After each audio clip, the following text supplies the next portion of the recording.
Happy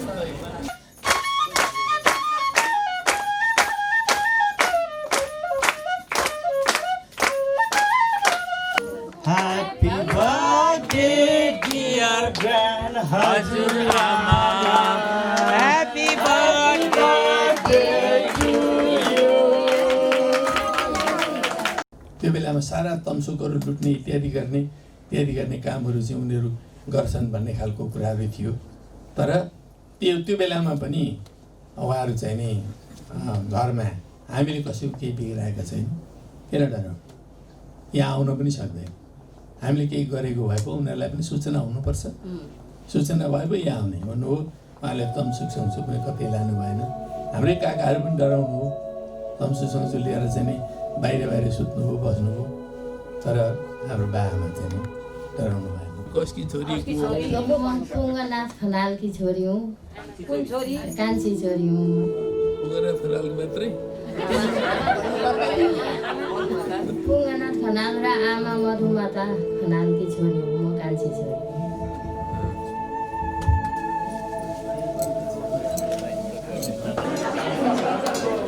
बुढाबुढी पनि भइयो होला बाबुआमादेखि मुनि कि म कोही पनि छैन. मेरा काका फुपूहरू जम्मै बितिसके. एउटा कान्छा फुपाहरू छन्, अरू सबै बितिसके. अब पालो आफूलाई आज जस्तो छ, भगवान्ले रक्षा गरौँ भन्दै मेरो 2 शब्द यहीँ टुङ्ग्याउँछु. जय. मानिस जन्मेपछि मृत्यु ध्रुव सत्य हो. तर कुनै पनि मानिस मरेर जाँदै गर्दा उनी र उनको जीवनीबाट जो कोहीले पाठ सिक्नु महत्त्वपूर्ण हुन्छ. यति मात्र होइन, उनको जीवनीको प्रेरणादायी भूमिकाले एउटा व्यक्तिको जीवनमा मात्र परिवर्तन ल्याएको छैन, उनको पुस्तौं पुस्ता अनि सिङ्गो समाज उनीहरूप्रति नतमस्तक छन्. तिनै प्रेरणाका धनी स्वर्गीय मधुमाता खनाल र पुञ्जनाथ खनाल हामीमाझ नरहे पनि उहाँहरूको जीवनी हामी सबैको लागि प्रेरणादायी छ. मिति 2075 साल भदौ 31 गते नागपञ्चमीको दिन. स्थान परिकार ब्याङ्केट, शिवचटार, काठमाडौँ. झलनाथ खनाल नाम सुन्ने बित्तिकै जो कोहीको दिमागमा आइहाल्छ.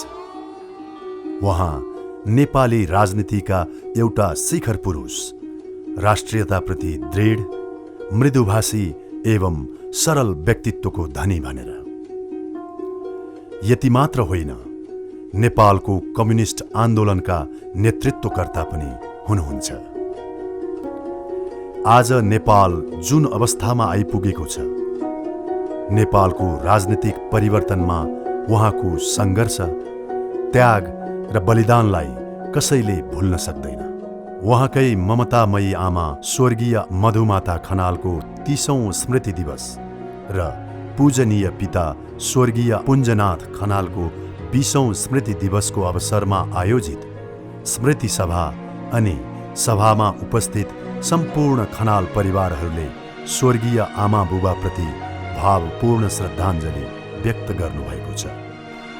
कार्यक्रममा आफ्ना बुबा आमाप्रति श्रद्धाञ्जली दिँदै नेपाली राजनीतिका शिखर पुरुष, पूर्व प्रधानमन्त्री तथा नेपाल कम्युनिस्ट पार्टीका वरिष्ठ नेता खनालले आफ्नो बुबा आमाप्रति सम्मान गर्दै राखिएको स्मृति दिवसले विभिन्न ठाउँमा छरिएर रहेका आफ्ना आफन्त तथा परिवारहरूलाई एकै ठाउँमा जमघट गर्ने अवसर मिलेको भन्दै यसरी खुसी व्यक्त गर्नुभयो. दिवसहरू महत्त्वपूर्ण हुन्छन् र महत्त्वपूर्ण ढङ्गले मनाउने गरिन्छन् पनि. र यसपटक हामीले यो मनाउँ पनि र सम्भव भएसम्म बाआमाको ट्री जो हो त्यो रुखबाट चाहिँ नि विकसित भएको सन्ततिको एउटा घेरामा बसेर हामीले यस्तो काकाहरूका सन्ततिहरूले आज बोलाएनौँ. अरू सन्ततिहरूको घेरामा हामी जान सकेनौँ. हाम्रो बोटबाट हामी उमाकान्त खनालको बोटबाट जाने हो भने हजारौँ हजारको एउटा विशाल परिवार भइसकेको छ, विशाल परिवार भएको छ. तर त्यो ठाउँमा नगएर यो बोटबाट मात्रै बोलाउँ भनेर चाहिँ नि हामीले यो कार्यक्रमको आयोजना गरेका छौँ. र यस्तो कार्यक्रममा आज हामी भेट हुन पायौँ एउटा सुखद घडीको रूपमा यो अङ्कित हुनेछ।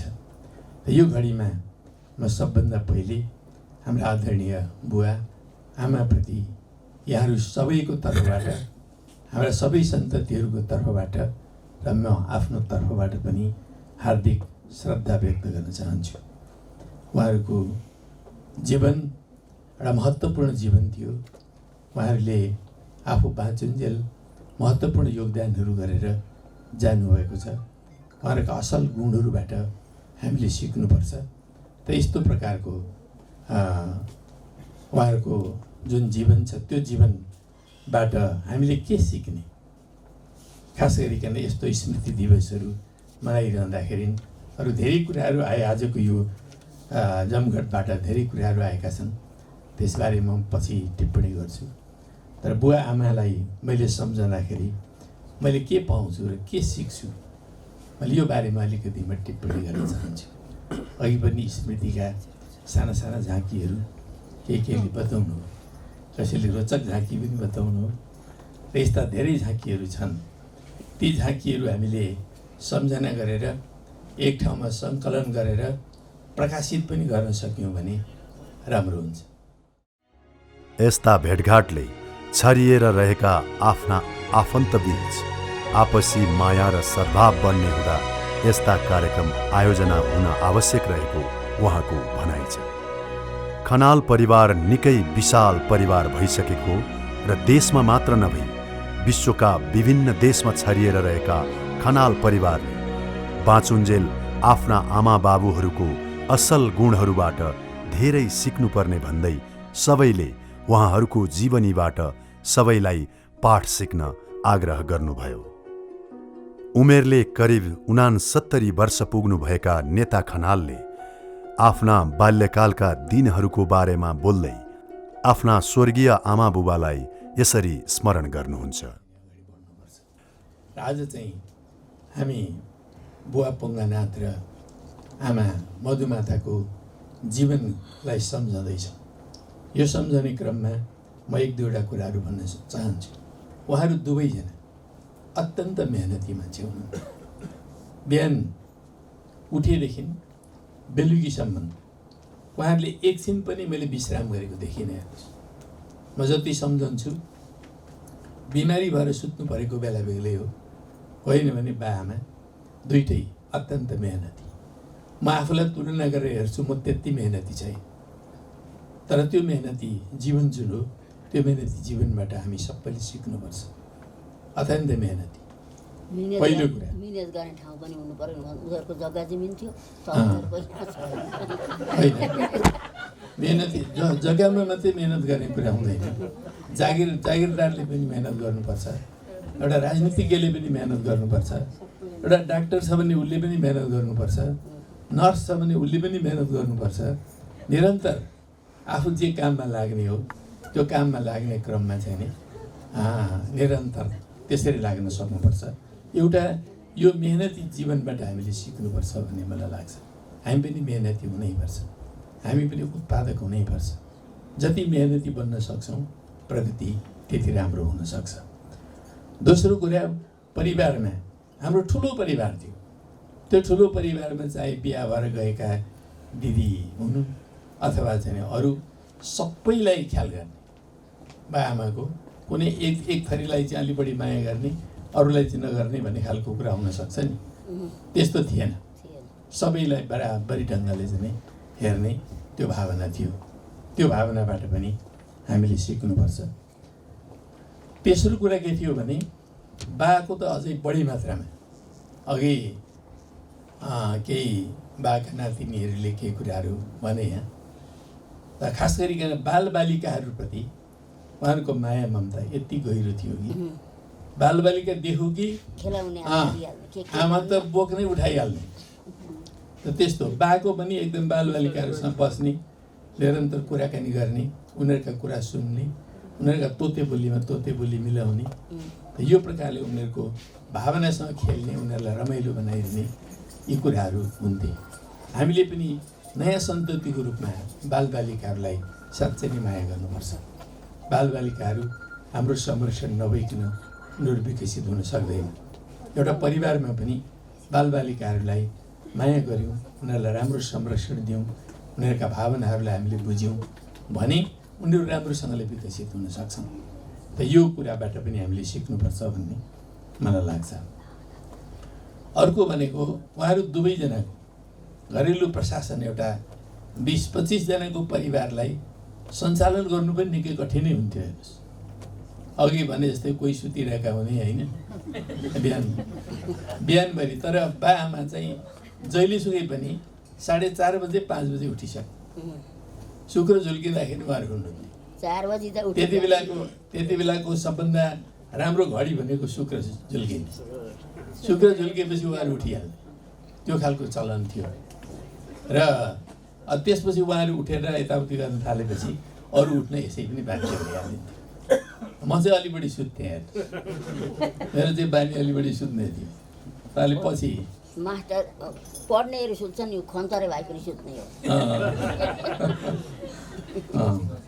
तर उहाँहरूले जुन ढङ्गको आदत जीवनमा बसाउनु भएको थियो त्यो अत्यन्त राम्रो रहेछ भन्ने म अहिले बुझ्छु। यति बेला वास्तवमा बिहान समयमा उठ्नु, नित्य कर्म गर्नु, यसले हेल्थलाई राम्रो बनाउँछ भन्ने। फिस मागेको 3 रुपियाँ 3 महिनाको तिर्नुपर्ने, अनि त्यो 3 रुपियाँ कि 3 रुपियाँ भनिरहे हजुरबालाई। रिस उठिराखेको बेलामा त्यही बेला गएर भनेछु, अनि चाहन्छन् छैन अरे भनेर भन्न मान्दैनन् भनेछु मैले। अनि हजुरबाले चाहिँ धेरै नकराओ अरे बाह्र लात्तले दिने अरे भन्दैन। अब एक कक्षामा पढ्ने विद्यार्थी है, संस्था चलाउने भन्ने कुरा चाहिँ अब त्यो समय पनि त्यत्तिकै खान्छ त्यसले। अनि त्यो भएको कारणले अब फुर्सदिला हामीले कसैले भलन्टियर गर्न सक्छौँ भने त्यो बकाइदा संस्था चलाएर अगाडि जाँदाखेरि पनि फरक पर्दैन जस्तो लाग्छ। अब कर भनेको त न्यूनतम कति हुन्छ, काम गर्दै जाँदाखेरि त त्यो कर त तिर्नु नि पर्छ। तर के अरे अब त्यही फुर्सद कसैले भलन्टियर गर्न नसक्दाखेरि चाहिँ यस्तै लुज फोरम भए पनि हाम्रो चाहिँ यस्तो खालको कार्यक्रमहरू चाहिँ रेगुलर आयोजना गर्न सक्ने गरी हामीले गरौँ भन्ने जस्तो मलाई लागेको छ। धन्यवाद। बित्दाखेरिको छ, त्यतिखेर 54 साल हो जस्तो लाग्छ मलाई। त्यतिखेर हामी अम्लेगञ्जमा थियौँ, बाबा त्यही कार्यरत हुनुहुन्थ्यो। त्यतिखेर दिदीबा बित्नुभयो भनेर चाहिँ यहाँबाट गोपाल अङ्कल जस्तो लाग्छ मलाई, अनि जैन हजुरबा सँगै त्यतिखेर गएर अम्लेगञ्ज छिरेर हामी सँगै त्यहाँबाट उता गएको थियौँ। मलाई चाहिँ अब हजुरबुवासँग धेरै समय त बिताउन पाइनँ, तर पनि एकदम जति बिताउन पाएँ जस्तो हामी माथि घरबाट तल घर चाहिँ अब हजुरबा हुनुहुन्छ भनेर नै जान्थ्यौँ। अनि त्योभन्दा पनि हजुरबाले मिश्रीको टुक्रा दिनुहुन्छ भनेर तल जान्थ्यौँ। अनि हजुरबाले त्यो माथि यस्तो उता पछाडिपट्टि त्यो खोलेहरू पकाउने ठाउँ थियो। अनि हामी चाहिँ हत्ता नपत्ता हजुर कहीँ केही नहेरी अङ्कल आन्टी कसैलाई वास्तै नगरिकन सुरुमा हजुरबा भएतिर जान्थ्यौँ। अनि हजुरबाले चाहिँ हजुरबालाई नै हामीले वास्ता भन्दा हजुरबाको भन्दा पनि धेरै मिश्रीको धेरै हामीलाई अनि हजुरबाले त्यो अगेना माथिबाट यस्तो नाङ्लोमा राख्नुभएको हुन्थ्यो सानो सानो टुक्रा, त्यो निलो खालको मिश्री हुन्थ्यो त्यतिखेर। अनि त्यो मिश्रीको टुक्रा दिनुहुन्थ्यो। अनि अब हामी अझ म नानु होइन दिदी जाँदाखेरि हिमाल पनि जान्थ्यो कोही कोही बेला। अनि जाँदाखेरि चाहिँ अझ हामी त कम्पिटिसन गरेर लुकाएर राख्ने पनि गर्थ्यौँ, कसको धेरै भन्दै कसले चाहिँ हजुरबाले धेरै दिने भनेर। अनि जस हजुरबा सम्झिने बित्तिकै म चाहिँ जहिल्यै मिश्रीको टुक्रा मात्रै सम्झिन्छु। अनि त्यो एउटा चाहिँ मैले सबैजनालाई यहाँ सेयर गरेको। अब अर्को चाहिँ अब यदि संस्थाको रूपमा लाने हो भने चाहिँ होइन, अब दर्ता गऱ्यो भने चाहिँ अब दर्ता गर्दाखेरि चाहिँ त्यही अनुसारको रेस्पोन्सिबिलिटी पनि हुन्छ। संस्थै दर्ता भइसकेपछि त संस्थाले अब परिवारको लागि मात्रै नभएर अलिकति सोसियल सर्भिसको रूपमा काम गर्ने खालको मेकानिजमको बनाउनुपर्छ होइन। अब फ्यामिलीको लागि मात्रै अब गर्ने हो भने चाहिँ दर्ता नगरिकन काम गर्दा पनि हुन्छ जस्तो लाग्छ मलाई चाहिँ। तर अब हजुरबुवा हजुरआमाको नामबाट दर्ता गरेर एउटा समाजको लागि कुनै एउटा क्षेत्र तोकेर होइन, अब वर्षमा कति डोनेट गर्न सकिन्छ सबैजनाले अब त्यो यति भन्ने नै हुँदैन, जस्तो 1000, 2000, 100बाट पनि आफ्नो कक्षाअनुसार दिएर चाहिँ एभ्री इयर जस्तो आज हामी यहाँनिर भेला भयौँ भने अर्को वर्ष चाहिँ कुनै एउटा सामाजिक जस्तो चाइल्ड केयरमा भयो, वृद्धाश्रमतिर भयो होइन, त्यहाँनिर चाहिँ त्यसरी भेला भएर केही गर्ने परम्पराको सुरुवात भयो भने चाहिँ अनि बिस्तारै अझ अब यत्रोजना सबैजना हामीहरू कति धेरै इन्टेलिजेन्ट छौँ सबैजना आफ्नो क्षेत्रमा होइन, उहाँहरूले पनि अझ आफ्नो आइडियाहरू दिनु होला, मलाई चाहिँ त्यस्तो लाग्छ। हस्, धन्यवाद। हाम्रा मान्यजनहरू र उपस्थित सम्पूर्ण सहभागीहरूमा हार्दिक अभिवादन व्यक्त गर्दछु। यो समाजमा हरेक मान्छे जन्मिएपछि कुनै न कुनै योगदान कसैले पारिवारिक रूपमा मात्रै पनि गरे आउन सक्छ, कसैले सामाजिक रूपमा, कसैले क्षेत्रीय स्तरमा, राष्ट्रिय स्तरमा या अन्तर्राष्ट्रिय स्तरमा अनेकौँ हिसाबले कुनै न कुनै योगदान दिएर मान्छेहरू हाम्रा पुर्खाहरू जानुभएको छ र पुर्खालाई सम्झिने यस्तो कार्यक्रम महत्त्वपूर्ण हो। हामी पनि कस्तो छ भने हाम्रो आचार्यको त्यहाँ धनकुटामा आचार्यको थियो, त्यो धनकुटा बजारमा एउटा ठुलो 9-10 रोपनी जग्गा बजारको अत्यन्तै सेन्टरमा छ, त्यहाँ हामीले अनेकौँ कार्यक्रमहरू गरिरहेका छौँ। यसरी नै त्यो उठाएर, तर हामी ज्वाइँ चेलालाई बोलाउँदैनौँ त्यहाँ, किन्तु गोत्रै फरक एउटा गोत्रका लागि गर्ने चाहिँ चलन हामीले त्यहाँ गरेका छौँ र हरेकले योगदान गरिसकेपछि त्यहाँ केही सरकारी फन्ड, केही अब त्यो अलिकति टुरिस्ट एरिया जस्तो पनि भएको छ, त्यहाँ शिवालय मन्दिर पनि छ, त्यहाँ चाहिँ गेस्ट हाउस आदि इत्यादि धर्मशाला बनाउने पनि त्यो कार्यक्रम अगाडि बढिरहेछ, सटरहरू बनाइएको छ, त्यो हामीले हरेक साल ती सब गरिरहेका छौँ। यस्तो गर्नु राम्रो काम हो, तर त्यसको लागि यो अब योगदान गर्ने, पहल गर्ने सबैभन्दा पहिलो अभिभावक उहाँ हाम्रो दिगमत पुङ्गनाथ खनालज्यू र मधुमाता खनालज्यूका सन्तानहरू, उहाँहरूले पहल गरेर, किन 20 वर्षमा एकपल्ट सम्झेर, यो पनि एउटा तरिका त हो। म पनि बाआमालाई वर्ष दिनमा श्राद्धको दिन 1 मिनटमा उन्धारण गर्छु, यो सम्झिने तरिका क्या। अब त्यस्तै हामीले यो गर्ने तरिका एउटा हो। बाँकी काम हामीले सुरु गर्दै जाँदा हाम्रा प्रोग्रामहरू के हुन्, उद्देश्यहरू के हुन्, के कुराहरू गर्छौँ, अनि कस्तो चाहिँ हामीले संस्था बनाउँछौँ कि कुनै राम्रो स्मृति हुने कारण ठाउँ बनाउँछौँ कि, त्यो सबै प्रोग्रामहरू आइसकेपछि अनि कसले के गर्ने भन्ने प्रश्न उठ्छ। त्यतिकै घोषणा गर्दै हिँड्ने भन्दा पनि पहिला प्रोग्रामिङ हुनु पऱ्यो, त्यसको उद्देश्य हुनु पऱ्यो, त्यहाँ कहाँ पुग्छौँ हामी, के गर्छौँ, त्यो अरू सामाजिक विभिन्न खालका कुराहरूमा पनि हामीले योगदान दिइरहेका छौँ भने अब यस्तो नगर्ने कुरा भएन। तर केही पनि थाहा नभइकन अन्य ढङ्गले म यति गर्छु उति गर्छु भन्ने चाहिँ त्यो भन्नु त राम्रै हो हुनेले, तर पनि उद्देश्यहरू के हुन्, कार्यक्रमहरू के हुन्, हामीले कसले के गरेका छौँ, अब कहाँदेखि सुरु गर्ने हो, कहाँ पुग्ने हो भन्ने चिज चाहिँ प्रष्ट अब यसपटक सायद म नआउँदाखेरि अघि भयो होला, यदि भएको छैन भने अर्कोपल्टसम्म सानो बुचर जस्तो छापेर अनि हामीले ती प्लानिङहरू अगाडि सार्न सक्छौँ भने अनि अरू चिजहरू चाहिँ तानिँदै जान्छ।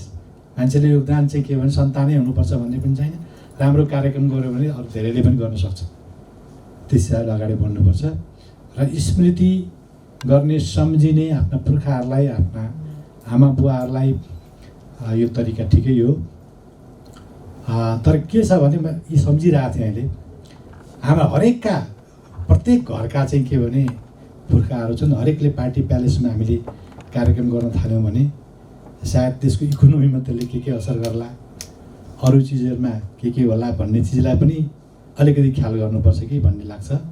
र यो गर्नुभएकोमा धन्यवाद, त्यसमा मलाई सहभागी हुने मौका दिनुभएकोमा धेरै धेरै धन्यवाद। म पनि सानैदेखि उहाँसँग साह्रै धेरै नजिक भएर काम गरेँ। माओलीमा गएर त्यहाँ अब गाई बस्तु घाँस काट्नेदेखि लगेर बहुत धेरै काम मैले गरेको छु वास्तवमा, होइन। माओलीमा पढाइ छोडेर 6 महिना जति त म त्यहाँ बसेरै काम गरेको छु र उहाँबाट एउटा अब मामाहरू लामो समयसम्म सुत्ने कि बिहान अब हजुरबाले उठेर सारा आफ्ना कामहरू गरिसक्नुभयो, गाई बस्तु दुहुने के गर्ने, अब किनभने साह्रै ठुलो परिवार, अनि त्यो सबै गर्नुहुन्थ्यो। उहाँ एउटा यस्तो खालको चाहिँ एउटा व्यक्तित्व हुनुहुन्थ्यो कि त्यो कहिल्यै छोराछोरीप्रति मैले गनगन गरेको कहिले पनि पाइनँ। बुढाबुढीहरू त्यस्तो हुँदैन, होइन। मैले त्यो उहाँबाट एउटा चाहिँ बडो ठुलो चाहिँ एउटा महत्त्वपूर्ण कुरा मैले के पाएको छु भने मेरो छोरो यस्तो हो, अहिलेसम्म सुतिया छन्, केही गर्दैनन्, होइन। अरूका भन्छन् त्यस्तो के त्यस्तो हुन्छ, तर मैले जान्दासम्म उहाँले चाहिँ नि अब को कतिखेर उठ्छ, कसले के काम गर्छ, आफ्नो सुर नछोड्ने, आफ्नो काम गरिरहने एउटा त्यो विशेष खालको थियो। र पछि अझै बुढेसकालमा पनि म काठमाडौँबाट चाहिँ फर्केर त्यहाँ पुग्दाखेरि पनि त्यतिखेर एकजना इलामका एकजना सोम लुङ्गेली अहिले पनि उहाँ हुनुहुन्छ।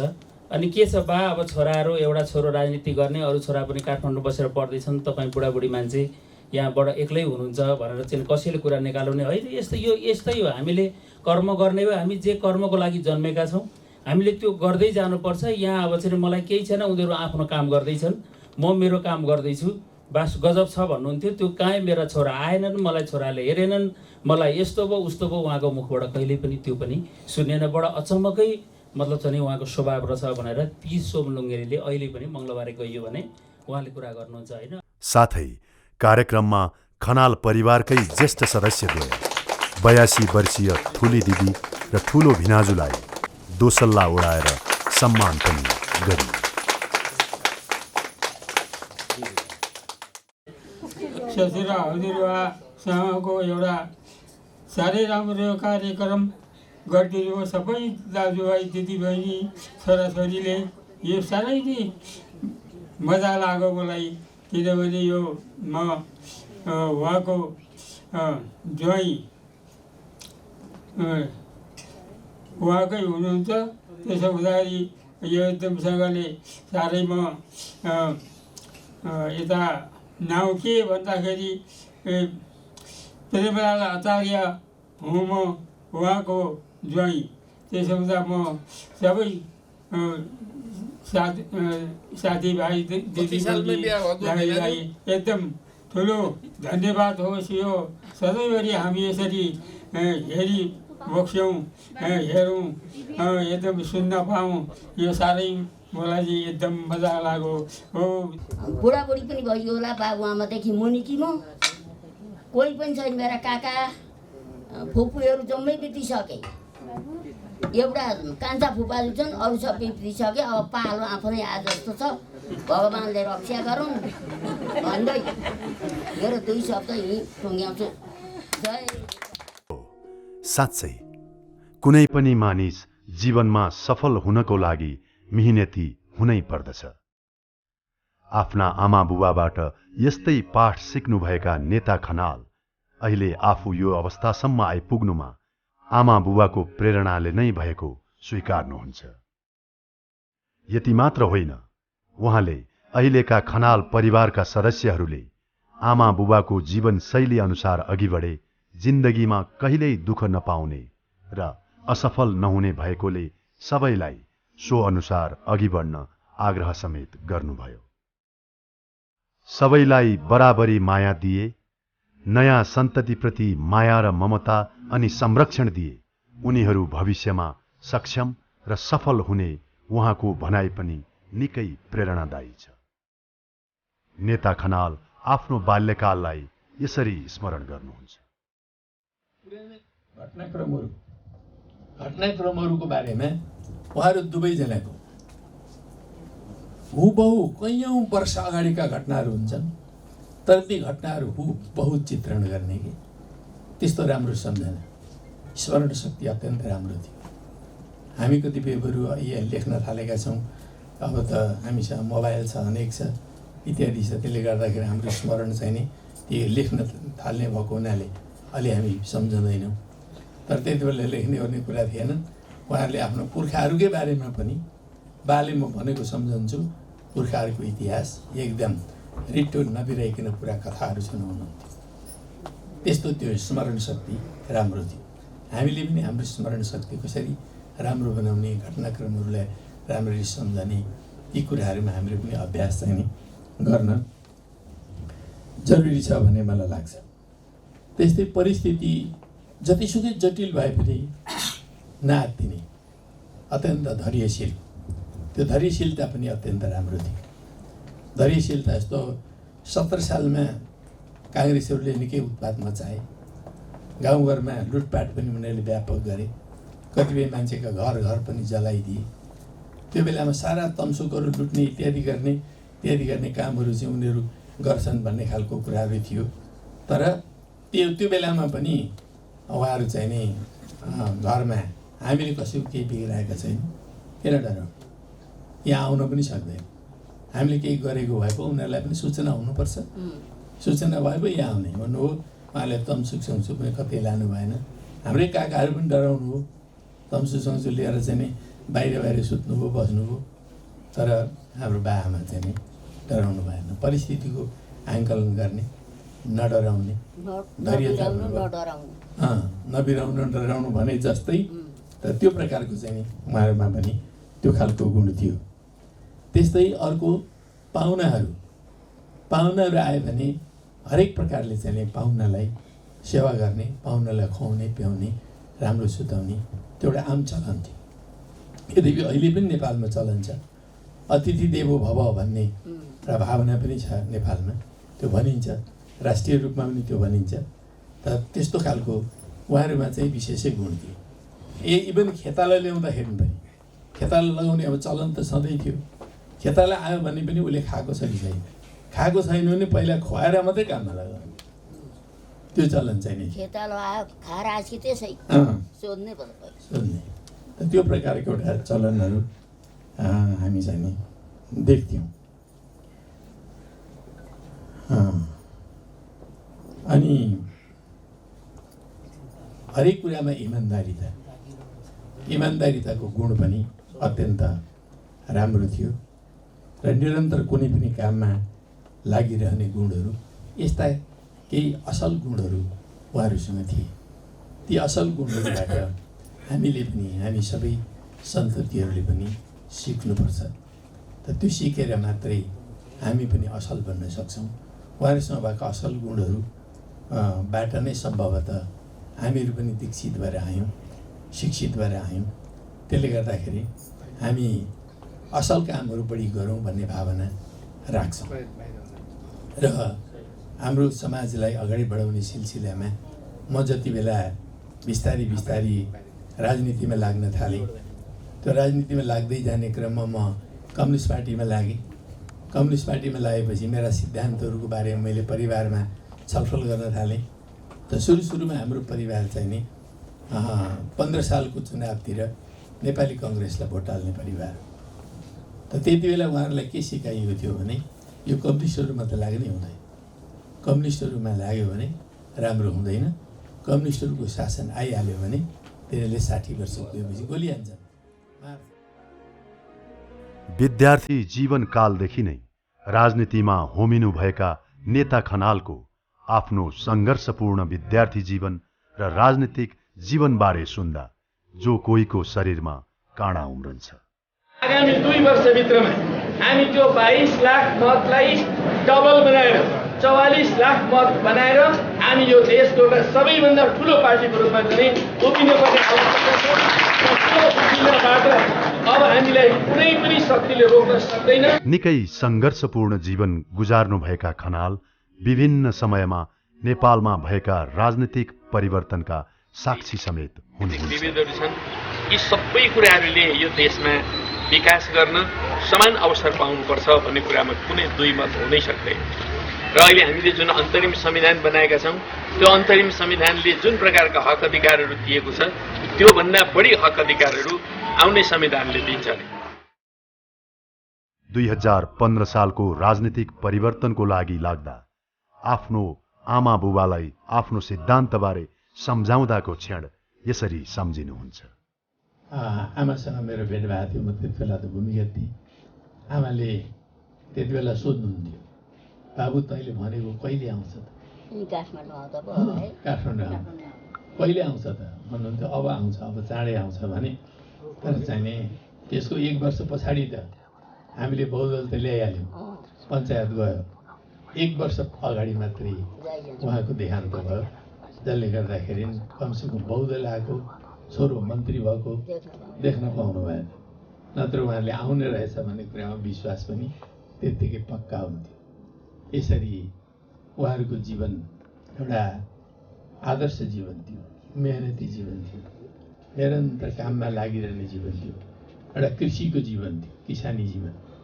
यद्यपि हाम्रो परिवार धनी किसान परिवार हो वर्गीय हिसाबले। धनी किसानहरूले अरूहरूलाई जनमन पनि लगाउँछन्, आफू पनि मरि मेटेर काम गर्छन्। त त्यो खालको परिवार हो हाम्रो परिवार भनेको। कहिले त्यो परिवार मध्यम किसान परिवारमा झऱ्यो, कहिले त्यो परिवार धनी किसान परिवारमा उक्लियो। अलि उतार चढाव भइरह्यो। त्यसो त नेता खनालको अहिलेसम्मको जीवनीलाई हेर्ने हो भने पनि उहाँकै जीवनीबाट अहिलेका पुस्ताले धेरै कुरा सिक्नुपर्छ। उहाँले लामो समय भूमिगत र पटक पटक जेल जीवन पनि बिताउनु भएको छ। विक्रम सम्वत 2045 सालपछि नेपालमा भएको ठूलो राजनीतिक परिवर्तनपछि आएको बहुदलीय प्रजातन्त्रपछि मन्त्री हुनुभयो। तर आफ्नो आमालाई दिएको वचन र विश्वास दिलाउन नपाउँदै आमा स्वर्गीय हुनुभएको कुरा सम्झिँदा निकै भावुक बन्नुभयो। 45 सालमा आमासँग मेरो भेट भएको थियो। म त्यति बेला त भूमिगत थिएँ। आमाले त्यति बेला सोध्नुहुन्थ्यो, बाबु तैँले भनेको कहिले आउँछ त? काठमाडौँ आउँदा पो है। काठमाडौँ कहिले आउँछ त भन्नुहुन्थ्यो। अब आउँछ, अब चाँडै आउँछ भने। तर चाहिँ नि त्यसको 1 वर्ष पछाडि त हामीले बहुदल त ल्याइहाल्यौँ, पञ्चायत गयो। 1 वर्ष अगाडि मात्रै उहाँको देहान्त भयो, जसले गर्दाखेरि कमसेकम बहुदल आएको छोरो मन्त्री भएको देख्न पाउनु भएन। नत्र उहाँले आउने रहेछ भन्ने कुरामा विश्वास पनि त्यत्तिकै पक्का हो। खनाल परिवारले हजुरबुबाको नामबाट स्मृति प्रतिष्ठान स्थापना गरी केही समय सञ्चालन गरे पनि विविध कारणले सफल हुन नसकेको कारण अब मधुपुञ्ज सन्तति प्रतिष्ठान स्थापना गर्न सुझाव दिँदै सबैले आफ्नो तर्फबाट आवश्यक सहयोग गर्ने प्रतिबद्धता समेत जनाउनु भयो। मधुपुञ्ज परिवारको चाहिँ नि एउटा समूह बनाउन सक्छौँ। त्यो समूहकै बिचमा हामी एक आपसमा लागेका कुराहरू त्यहाँ लेख्न सक्छौँ, भन्न सक्छौँ, इत्यादि गर्न सक्छौँ। कसैलाई केही समस्या परेको छ भने त्यो समस्याको बारेमा पनि त्यहाँ राख्न सक्छौँ। हामी सबैले मिलेर सहयोग गर्न सक्छौँ त्यही संस्था मार्फत। त्यसलाई त्यो हिसाबले पनि सुरुवात गरेर अगाडि बढाएर लिएर जाउँ। र त्यसमा केही व्यक्तित्वहरूले अघि हामी यसमा चाहिँ आवश्यक पर्दाखेरि फाइनेन्सियल सहयोग पनि गर्छौँ भनेर भन्नुभएको छ। त्यसको लागि म धेरै धेरै धन्यवाद दिन चाहन्छु। त्यस्तो संस्था हामी बनाऊँ, त्यो संस्था बनाऊँ। मैले पनि केही त्यसमा बोल्नुपर्छ भने म अहिले चाहिँ न्यूनतम रूपमा के बोल्छु भने त्यस्तो संस्था हामीले बनायौँ भने त्यो संस्थालाई सहयोग गर्नको लागि म प्रति वर्ष 1 लाख रुपियाँ दिन्छु। प्रति वर्ष त्यो एकपटक दिएर काम चल्दैन, त्यो दिन चाहिँ रेगुलर दिनुपर्छ। जसले बोल्नु भएको छ ख्याल गर्नु,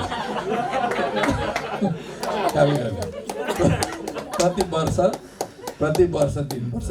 म प्रति वर्ष त्यसरी दिन्छु।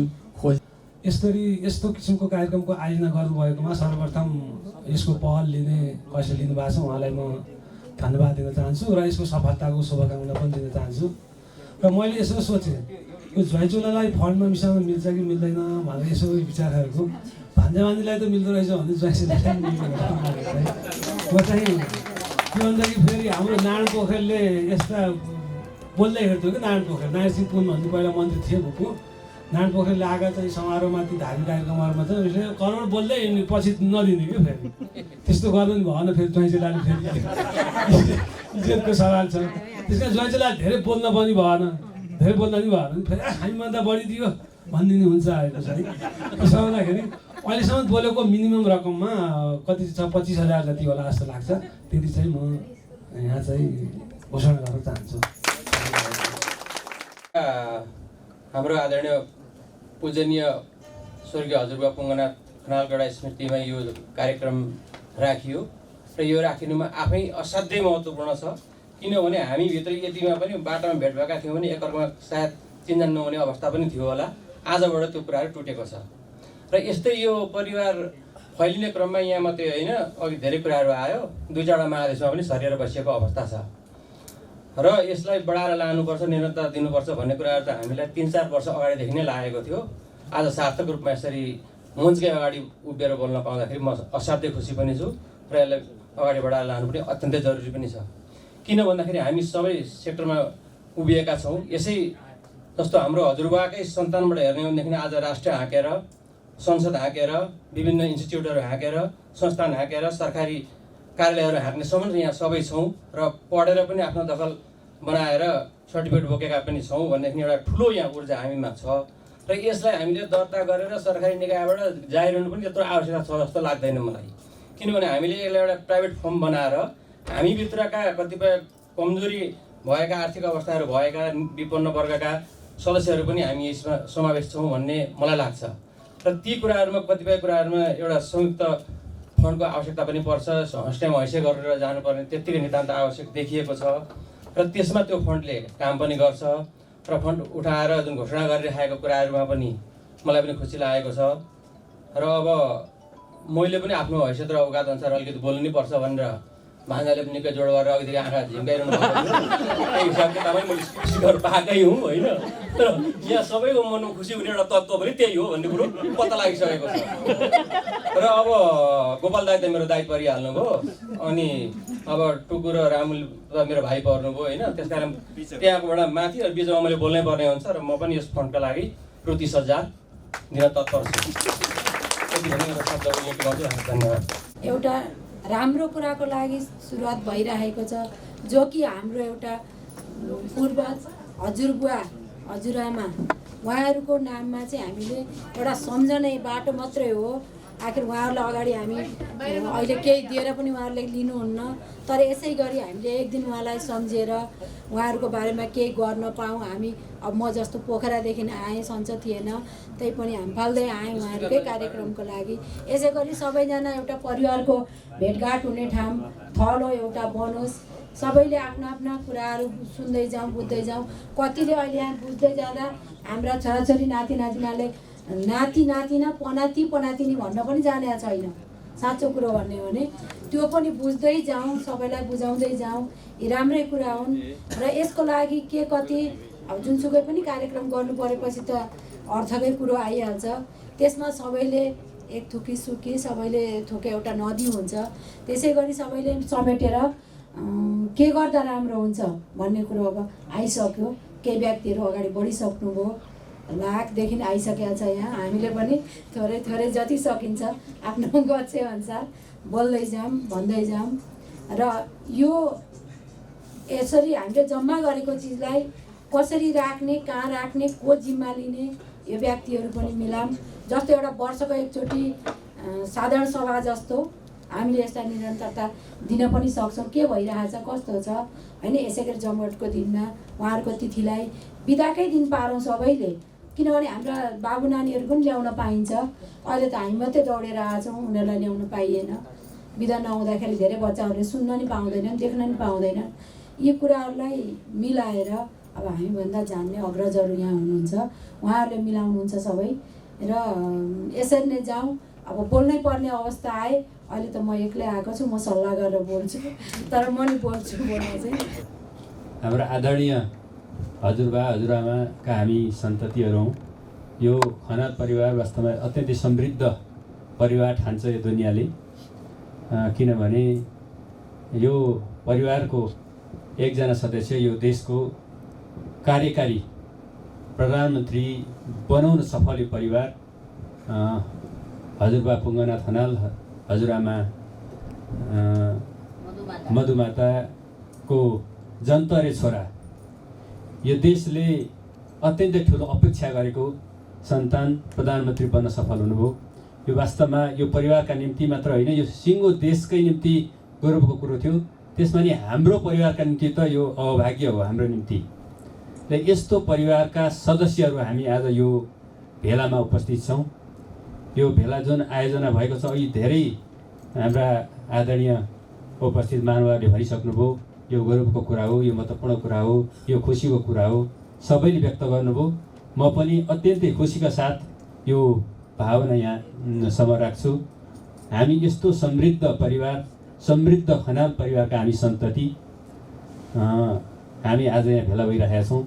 यो उपस्थित सन्ततिले अब हाम्रा हजुरबा हजुरआमाका निम्ति सधैँ स्मृति रहिरहनका निम्ति बनाउने कुनै पनि संस्था त्यो साँच्चै राम्रो हुन्छ। हामी पनि यो संसारबाट गइसकेपछि हाम्रा सन्ततिहरूले सम्झना गरिरहने र सधैँ उपस्थित भएर केही न केही कुराकानी गरिरहने एउटा थलोको रूपमा विकास गर्नका निम्ति यो मञ्च महत्त्वपूर्ण हुन्छ भन्ने मलाई लाग्छ।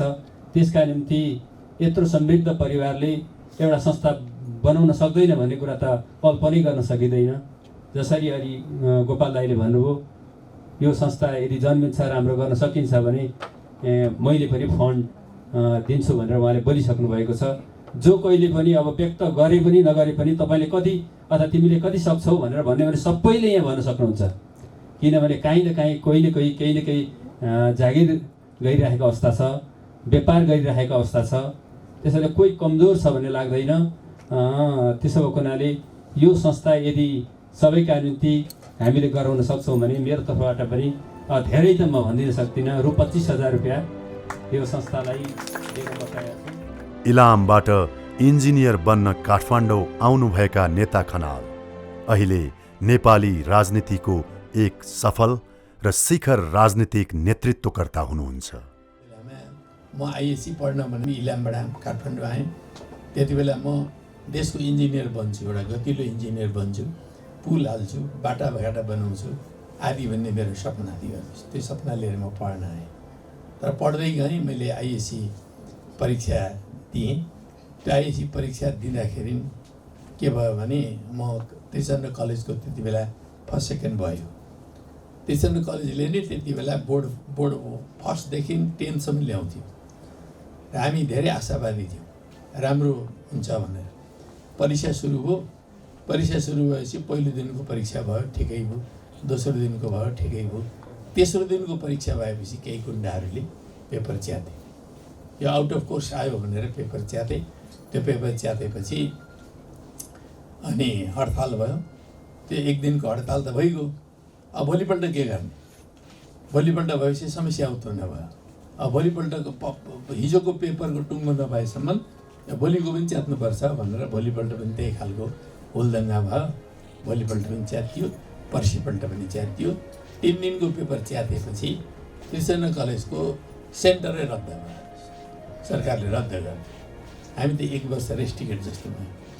त्यस पछाडि अब आन्दोलन गर्नु र परीक्षा फेरि दिलाउनुको विकल्पै रहेन हामीसँग। फेरि हामी आन्दोलनमा लाग्यौँ। कुनै हालतले परीक्षा दिलाउनै पर्छ भनेर आन्दोलनमा लाग्यौँ। त्यो आन्दोलनमा लाग्दै 12 दिन आन्दोलन गरेपछि राजा महेन्द्रले हुकुम परमाङ्गी गरेर ल त्रिचन्द्र कलेजको जाँच लिइदिनु भन्यो। त्यो लिइदिनु भनेपछि अनि हामीले आन्दोलन सक्यौँ।